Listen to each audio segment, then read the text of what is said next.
Hello, pipe community. Ethan, Parsimonious Piper here. Today, it's Cob Tuesday. Got my corn cob, Missouri, Washington, or some such. It's a relatively smallish one. No Cob Tuesday hat today. It is just too hot and humid for that nonsense.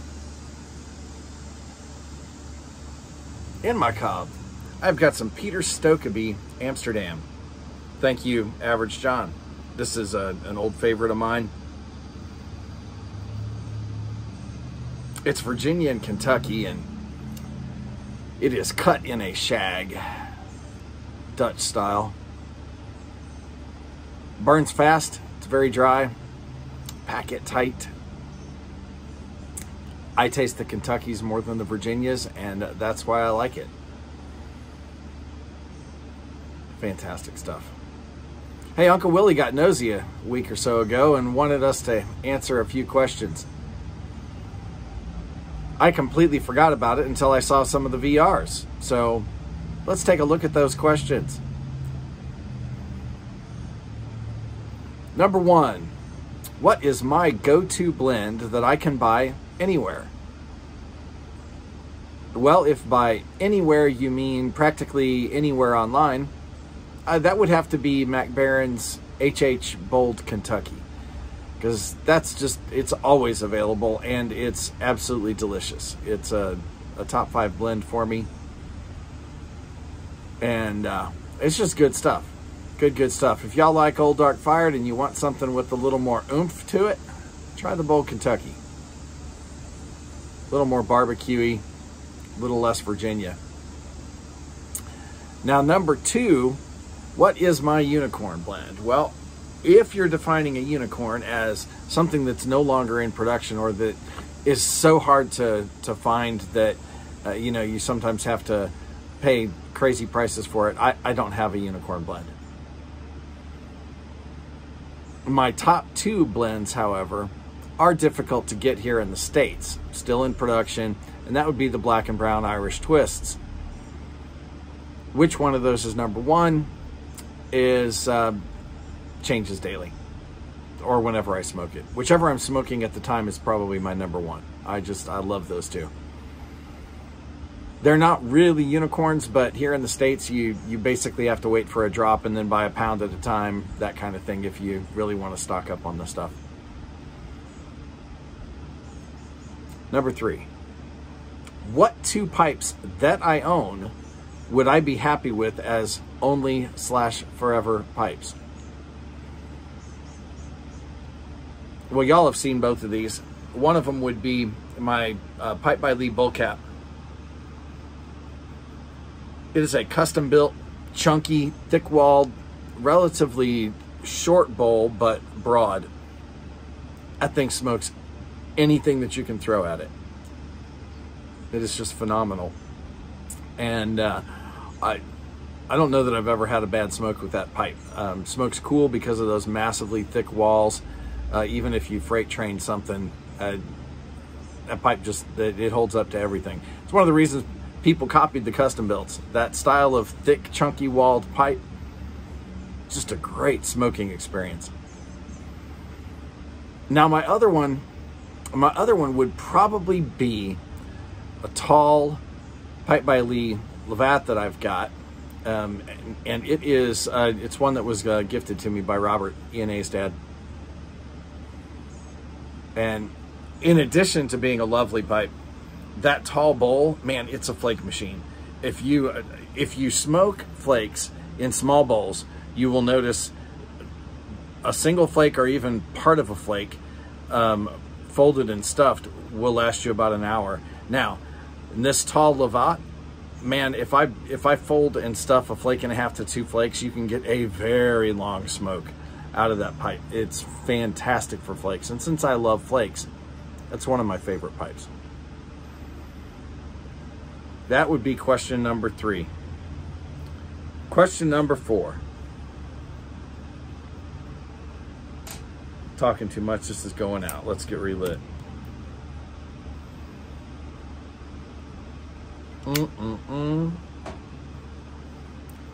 Jim Inks.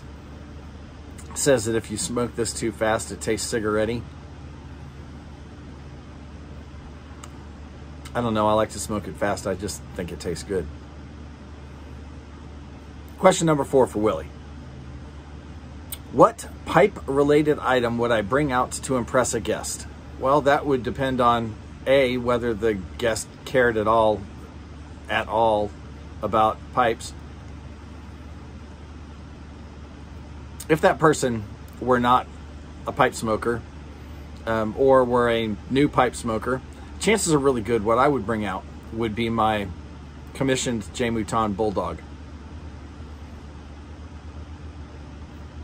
Or possibly my Pipe by Lee, the carved head that I smoked in yesterday's video. Those two are beautiful pipes that can be appreciated by anyone, regardless of whether you have any interest in pipes or not. The Mouton Bulldog in particular has a matching stand and tamper, and it is just, it's gorgeous. It's a work of art, and a non-smoker doesn't care. It smokes just beautifully. So somebody who's new to it, or like I said, doesn't really care about pipes at all, would still appreciate the beauty of his craftsmanship. Now, if it were someone who's been smoking a pipe long enough to appreciate such things, I might pull out the 6 Pipe by Lee Lord Davenport crossover pipes that I have. They're the only pipes outside of Pipe by Lee that I'm aware of that used the exact Pipe by Lee stars. The Lord Davenport pipes are these crossover. It's their Magic Stem patent, and the two companies, each brand, I have got models that are 7-point stars and 5-point stars, so early and mid-range Pipe by Lee years. Those as collector's items are really rare. Pipefill and Pipedia, both of those sites had information claiming that there were rumors that Lee had used this patent, and that there was a collaboration between the two companies, but no proof. Well, I have proof. That might be, or I might pull out a box of 3 Squires pipe mixture. This is a blend that this box was made sometime between 1926 and the 40s, when it seemed to have disappeared. The tax stamp on the box is from the 1926 Tax Act. That doesn't mean that it was a 1926 box. It just means that's the oldest it could be. But I have seen a print advertisement for it from a 1943 magazine that used the exact same artwork that's on this box. Anyway, the box has tobacco in it, and so that's probably the oldest tobacco I've ever seen. It would definitely be among the oldest that I have ever smoked, and I'm very strongly considering rehydrating that and bringing it to the Ohio Pipe Show to let a few lucky people see whether or not a rehydrated 1920s to 40s tobacco blend still tastes good. So those might be a couple of things I would bring out to impress a guest. I know a few of you guys have clamored for me to show my entire Pipe by Lee collection, and I may do that. That might impress a guest if they were really interested in seeing a pipe collection. But otherwise, it would just be those 1 or 2 things. So, Willie, I hope that satisfies your nosy curiosity. I have certainly enjoyed watching the VRs to this because it's fun just getting to know each other a little bit better and see what would you think that you've got that might impress a guest. Or, you know, what's your favorite blend? They're good questions to ask, and it doesn't matter how often we hear them asked. People's answers change sometimes, and Other times you just pick up new people. So thanks for asking. Folks, I will leave a link down below to Uncle Willie. If you're not subscribed to him, you should be. Wonderful guy. And with that, like something you like. Try and stay cool in this crazy heat and humidity. Enjoy your afternoon.